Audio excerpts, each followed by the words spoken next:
Je pourrais dire que ce texte constitue, le texte global de ce journal de rêve, constitue ce que je pourrais nommer un fait de langage. J'aurais pu le déposer donc en tant qu'anthropologue par exemple, mais vous savez qu'il y a des anthropologues qui après leurs enquêtes écrivent un roman par exemple, mais ne donnent pas leurs notes d'observation de terrain. Ici je donne mes notes d'observation de terrain, je ne les donne pas en totalité, je vais en donner quelques extraits, mais par contre la totalité est déposée à un certain endroit. Il est clair qu'on ne peut pas faire un travail sérieux, j'allais dire un peu, par exemple en ethnologue ou en anthropologue. C'est un peu comme ça en fait que je me positionne par rapport à mon expérience vécue.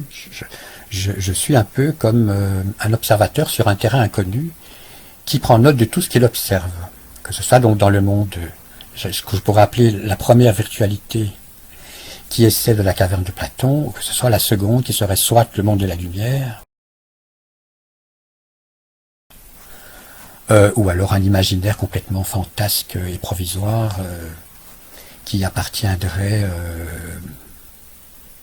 d'une certaine manière à de l'irréel, qui ferait partie d'une certaine forme de reconstruction purement fantasque et n'ayant pas véritablement de valeur autre que celle que lui accorde j'allais dire, le fantasmateur ou l'imaginateur, qu'il fantasme ou qu'il imagine avec son soi, qui se creuse, on pourrait dire, et qui s'individualise dans une certaine direction, croit-il, ou au contraire qu'il fusionne avec la masse globale des représentations liées à sa famille, sa culture, etc., sa religion, etc.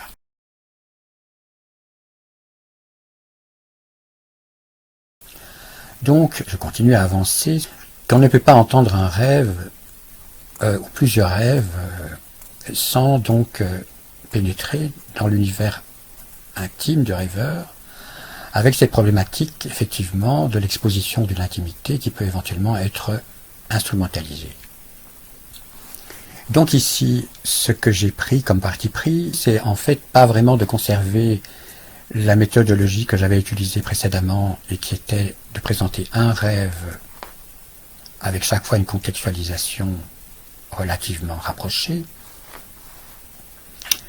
En quelque sorte, le filigrane, le fil conducteur de ces publications antérieures ayant été chaque fois un nouveau rêve, comme je dis, chaque fois une contextualisation et qui collait, on pourrait dire, à une actualité relativement immédiate. Ici, je dispose d'un recul de 4 ans, qui n'est pas grand-chose, mais qui est quand même quelque chose par rapport à ce que j'ai vu encore actuellement. Comment est-ce que je procède donc ici? Ce sera donc à la différence de ce que j'ai fait précédemment, non pas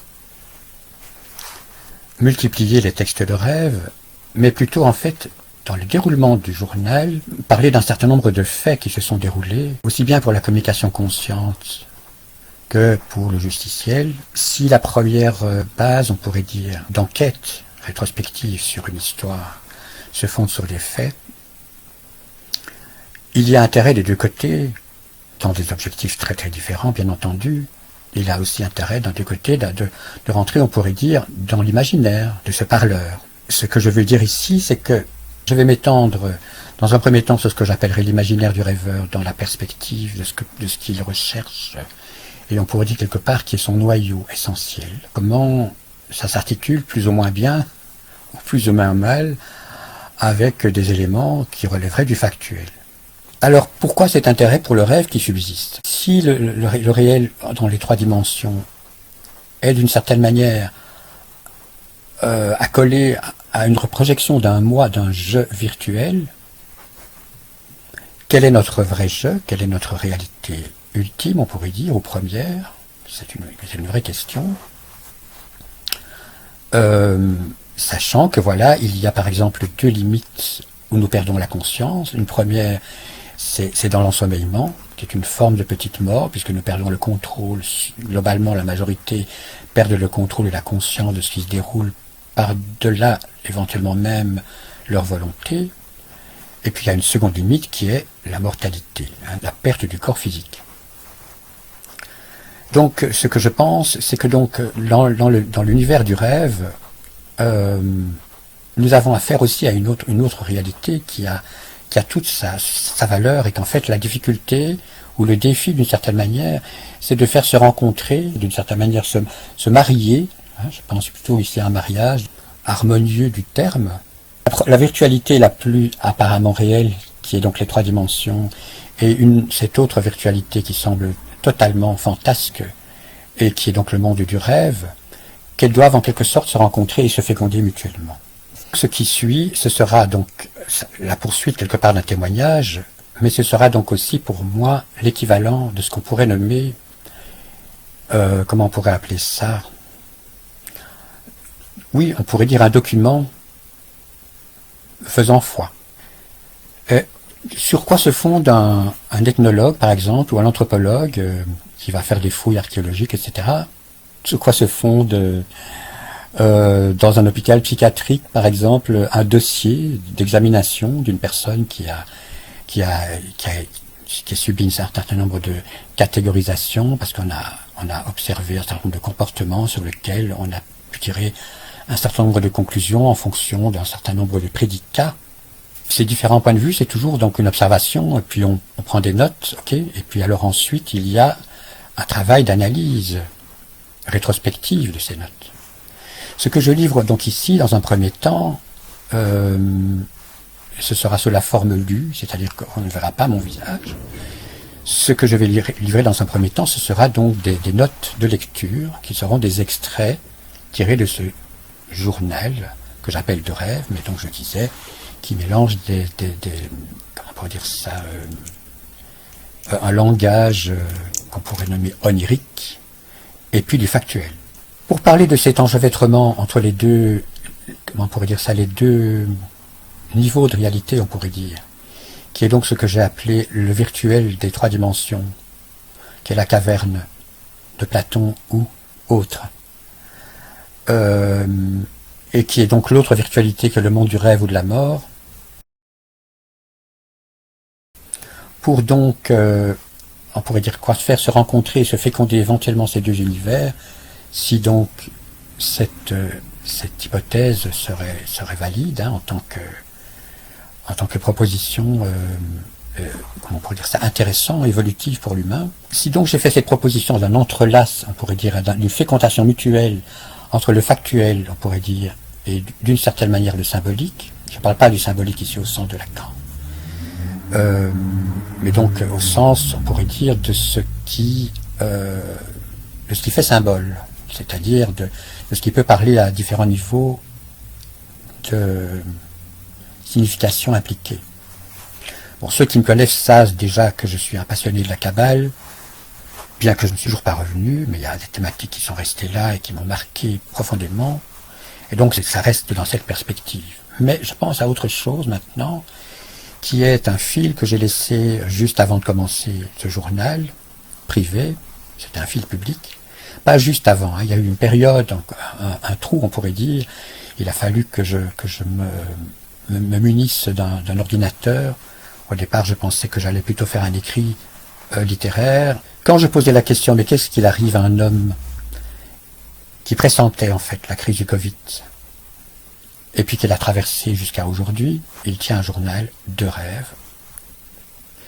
Et donc, en même temps, ça se situe dans la continuité de dépôts antérieurs, dont notamment ce fameux fil que j'ai nommé donc autour de la guerre hyperdimensionnelle, à relier donc à ces fameux entrelacs, on pourrait dire, entre les deux niveaux de réalité. Actuellement, j'en suis à peu près 160 carnets, un carnet comportant plusieurs rêves, et en fait je suis ce qu'on pourrait nommer un grand rêveur, puisqu'en fait en moyenne je rêve quasiment tous les jours.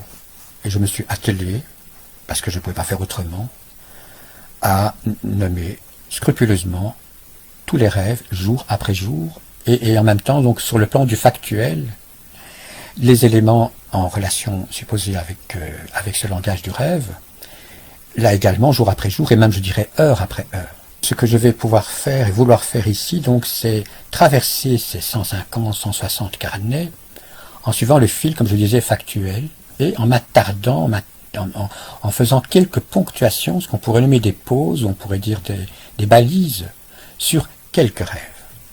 ceux éventuellement qui m'ont paru, au moment des associations que je faisais et qui tendaient vers l'interprétation, qui m'ont paru les plus intéressants. Sachant qu'on prend rarement un rêve tout de suite, mais il y en a qui le font, hein, et je pense que je voudrais aller vers ça. Mais donc voilà, ce sera donc, on pourrait dire quoi, un témoignage qui est à double entrée. Une entrée publique, qui est donc celle que je vais choisir ici via la vidéo, et une entrée semi-publique, qui est en fait là où je l'ai déposé, et qui n'est pas ce qu'on pourrait nommer un notaire, mais c'est un peu l'équivalent, si ce n'est que le notaire va s'intéresser au factuel dans une perspective très particulière. On pourrait presque dire, on pourrait évidemment dire, massivement dans ce qui relèverait du matériel, du matérialiste, alors que si on est du côté de la psychanalyse, de la psychologie ou de la spiritualité ou du monde des religions, on est dans un univers tout à fait autre. Et donc le monde, comment on pourrait dire ça, le niveau de préoccupation du rêveur,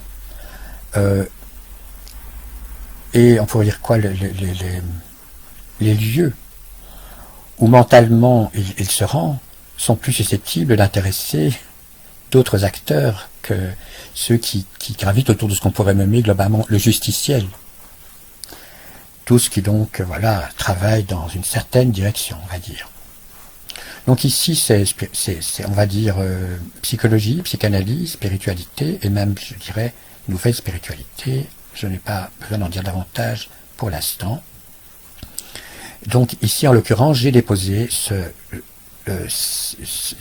journal de rêve, en tout cas jusqu'à une certaine date, dans ce qui se nomme un centre de santé mentale. Mon niveau de préoccupation, de recherche est mal partageable avec les humains. Je suis dans un plan on pourrait dire un focus d'enquête et de recherche qui concerne, je dirais presque une minorité dans la minorité. C'est quelque chose que j'avais tenté de dépasser justement par l'intermédiaire des forums. Et à partir du moment où j'ai arrêté de publier sur les forums, c'est parce que j'ai pensé que je pouvais donner un prolongement à tout ce partage, on pourrait dire à ce témoignage que j'avais laissé dans l'espace public, que je pouvais donner un prolongement à cela en 3D. Or, ce n'est pas ça qui s'est passé.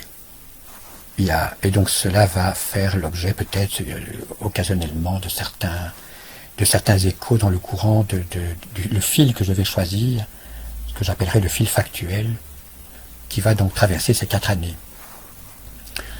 Mais donc, pour moi, c'est absolument vital, en réalité, de continuer cette enquête. Et donc, ne trouvant pas des humains, et puis me retrouvant aussi dans la situation du code de la secte, ce que j'estime être une désinformation scandaleuse autour d'une soi-disant pandémie provoquée par un soi-disant virus pathogène nommé Covid-19, dans ce scandale, ce nouveau scandale pseudo-médical et pseudo-sanitaire, parce qu'il y en a eu d'autres que j'avais suivis de près précédemment, et donc j'étais déjà averti.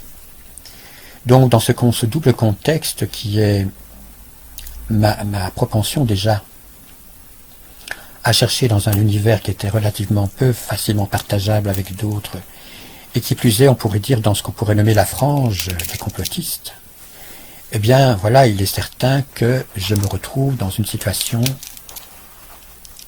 d'isolement qui est restée difficile pour moi à gérer. Que se passe-t-il donc si cette enquête déborde, on pourrait dire, ou traverse, ou explose quasiment, hein, ce qui fait partie de ce que je pourrais nommer un inconscient collectif. Je n'emploie pas ce terme ici dans le sens jungien. Je définis ces inconscients collectifs tout simplement le mode de représentation majoritaire, notamment dans les centres de santé mentale.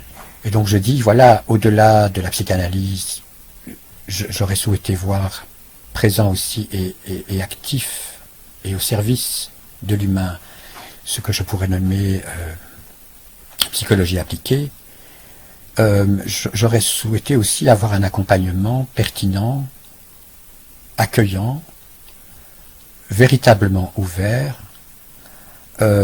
autour voilà, de ce qui sort de la thématique éventuellement étroite de la psychanalyse, en tout cas freudienne. Si elle est lacanienne, elle est en principe plus ouverte, mais donc son ouverture reste quand même fondée sur le matérialisme, hein, je pense. Je pense que même si le réel restait quelque chose de relativement impossible à définir pour Lacan, il y avait, comme je disais, la définition plutôt du réel en tant que retour du refoulé, ou alors la vacuité. C'est une vacuité qui a été recherchée par les mystiques de différentes traditions, n'est-ce pas? Et voilà, avec laquelle moi je me sens pas véritablement en accord, en fait, c'est pas l'objet de ma recherche quand je prononce le mot spiritualité ou nouvelle spiritualité. Donc si dans des centres de santé mentale on ne trouve pas un accompagnement correct, une ouverture réelle à ce qui sort de ce que j'appellerais cet inconscient collectif, tel que je l'ai défini, eh bien, quelle est l'issue?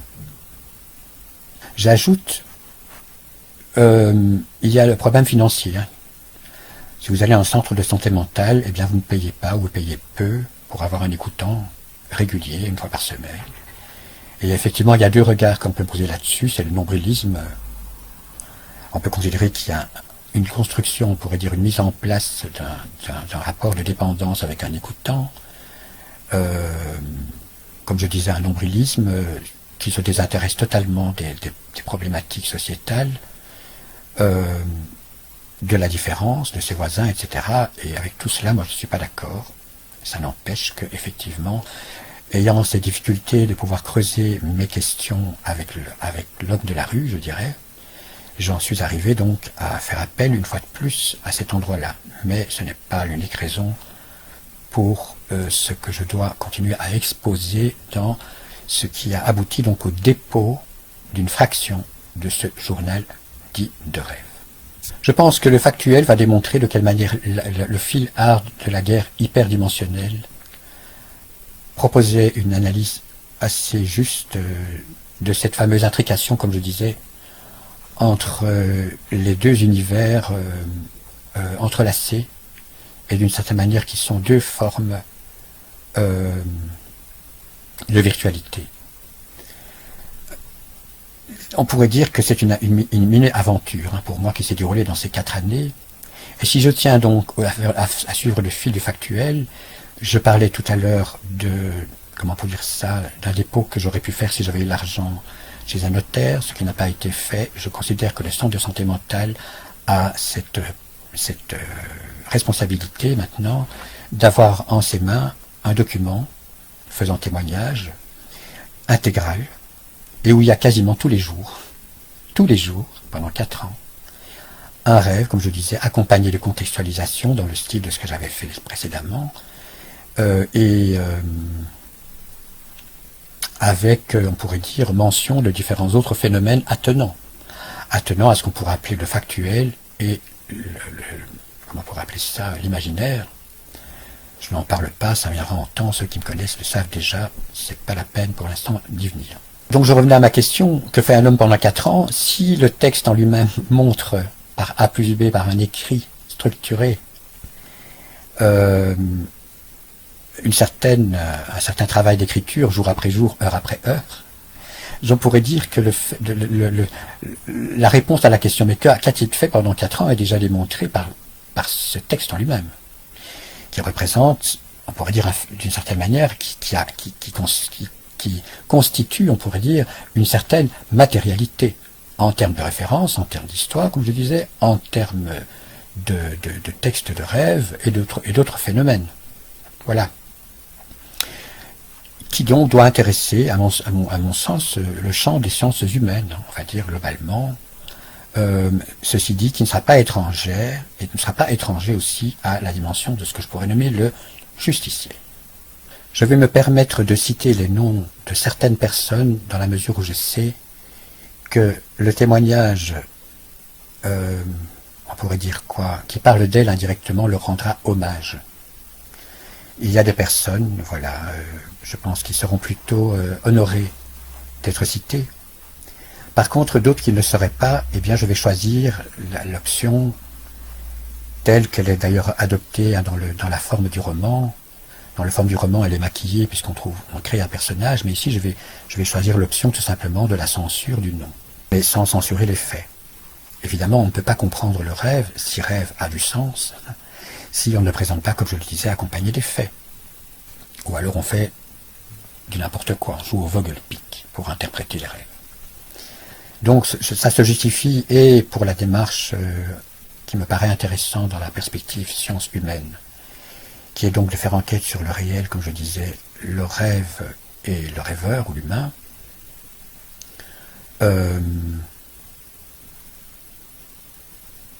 Voilà, donc ça c'est une première chose. Secondement, les références précises, la section concernée du journal, puisqu'il est découpé en sections. Les sections du journal et les numéros de pages seront toujours précisément mentionnés et on verra défiler le texte.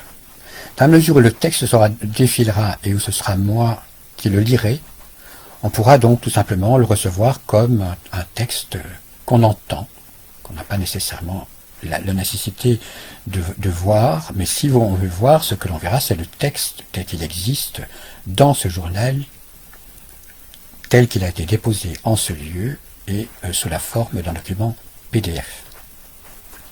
Dans cette première phase, on pourrait dire, de ce que je pourrais nommer le dépôt du matériau brut,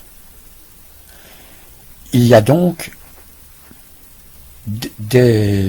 un mélange, on pourrait dire, entre texte de rêve, contextualisation du rêve, préoccupation personnelle, relation de faits, et éventuellement certaines associations autour du rêve ou certaines conclusions, éventuellement qui tendraient vers l'interprétation. Il est évident que quand je livre cela dans cet aspect donc purement du défilement du texte et de ma voix, c'est que donc il n'y a pas encore ce que j'appelle le retour sur un langage de rêve, sur un journal de rêve, puisque c'est le titre que je vais choisir pour cette nouvelle série de publications. Le retour ne pourra se faire que dans un second temps. Et donc effectivement, entre ces moments où le découvreur, on pourrait dire, de ce témoignage, à la fois écrit, tel qu'il se présente matériellement dans le texte PDF qui a été déposé chez un tiers, et même chez plusieurs tiers, et d'autre part, la voix donc, qui accompagne la lecture du texte, entre ce moment-là et le moment où on verra réapparaître mon visage, ce seraient donc les deux temps. Premier temps, ce que je pensais et ce que je consignais à ce moment-là. Second temps, retour. Retour sur ce journal à la date d'aujourd'hui. Étant entendu que, bien entendu, si je refais par exemple ce travail de retour dans 5 ou 10 ans, ben, j'aurai probablement d'autres choses à dire.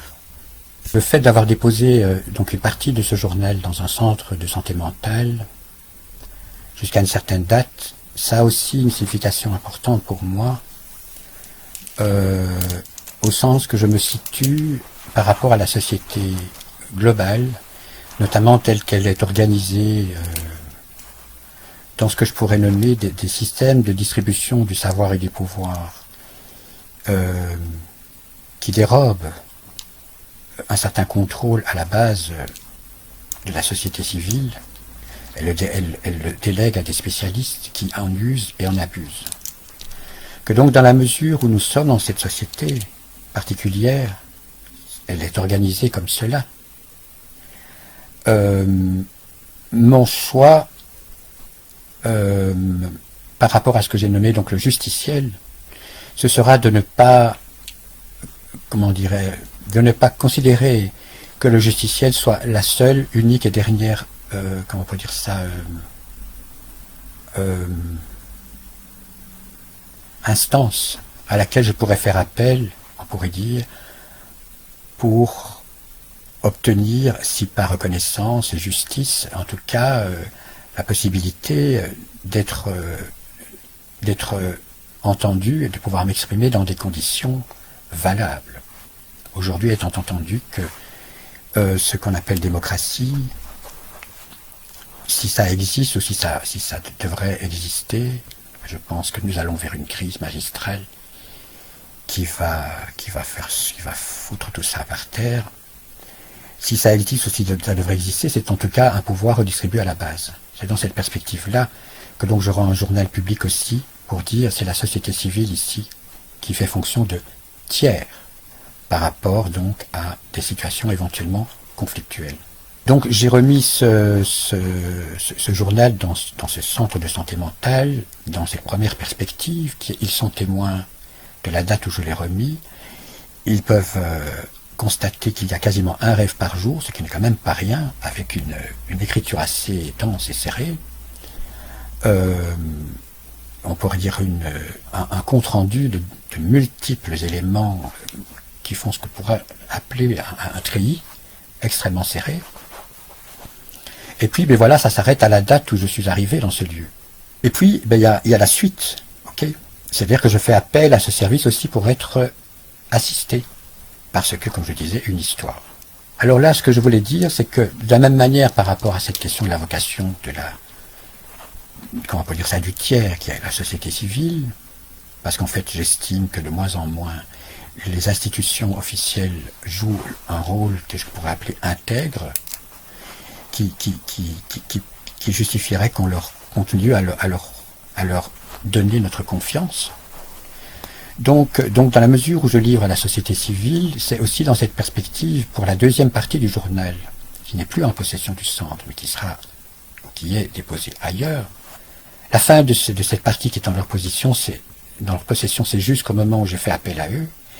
Une suite maintenant, à partir du moment où ils sont en charge, on pourrait dire d'une certaine manière, de négocier avec moi ce que nous pourrions faire en collaboration, j'espère, avec ce témoignage, et puis d'autre part, l'assistance dont j'ai besoin, parce que guerre hyperdimensionnelle, l'histoire dont je vais parler, bon, ça c'est un compte-rendu qui va être mis ailleurs. Voilà, je pense que j'en ai assez dit, je clôture ici pour entrer, on pourrait dire, dans comment on pourrait dire ça, le corps du texte, le témoignage du texte qui donc va suivre un fil où l'élément prépondérant va être factuel, mais avant que les faits décisifs ou un rêve complet soit fourni, eh bien, certains éléments qui relèvent de ce que je pourrais nommer mon univers de représentation du réel, ce qu'on pourrait nommer mon imaginaire, voilà, pour progressivement donc nous orienter vers ce que je pourrais nommer une histoire. Donc voilà, je dirais pour dernier mot, bonne découverte, et puis j'espère que nous aurons l'occasion, éventuellement, si nous nous rencontrons dans la caverne, qu'elle soit de Platon, ou de ce que je pourrais nommer l'épiphénomène du langage, fondé sur une complexification des particules élémentaires ayant généré de la complexité, qui nous conduit à prétendre au mieux à ce qu'on pourrait nommer non pas l'être, mais le par-l'être, que donc, que ce soit de cette caverne ou de l'autre, que l'on puisse échanger éventuellement sur ce témoignage et autour des thématiques. C'est le plus important pour moi, les thématiques en termes donc de travail d'idées, parce que évidemment, ce travail d'idées va aussi constituer, à côté de ce que je pourrais nommer le factuel, une partie importante de ce témoignage.